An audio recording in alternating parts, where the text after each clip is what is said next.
पूर्वी लद्दाख सीमा पर भारत और चीन के बीच तनाव अपने चरम पर है। चीनी नेता एक ओर जहां शांति की बात कर रहे हैं तो वहीं उसका सरकारी भोंपू ग्लोबल टाइम्स लगातार भारत को युद्ध की गिदरभबकी दे रहा है।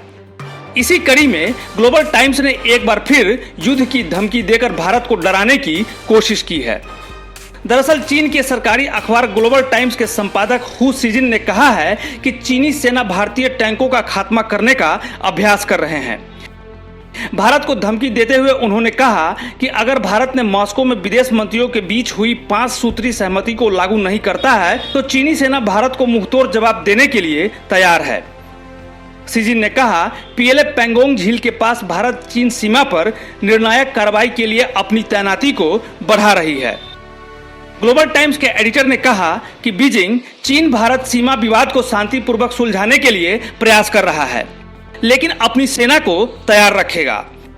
ग्लोबल टाइम्स ने विशेषज्ञों के हवाले से दावा किया है कि भारत कठोर रवैया अपना रहा है और दोनों देशों के बीच ये तनाव आने वाले ठंड के महीनों तक जारी रह सकता है। उसने कहा कि चीनी सेना को सर्दियों के मौसम तक गतिरोध जारी रहने के लिए तैयार रहना चाहिए।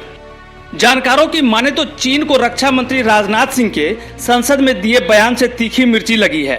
यही वजह है कि भारत और चीन के विदेश मंत्रियों के बीच 5 सूत्री सहमति होने के बाद भी चीन का सरकारी प्रोपेगेंडा मीडिया भारत को धमकाकर मनोवैज्ञानिक दबाव बनाने में जुटा है।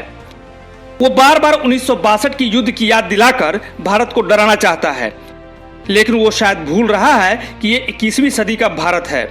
अगर उसने सीमा पर कोई भी गुस्ताखी की तो उसे मुंहतोड़ जवाब मिलेगा। न्यू इंडिया पोस्ट की रिपोर्ट।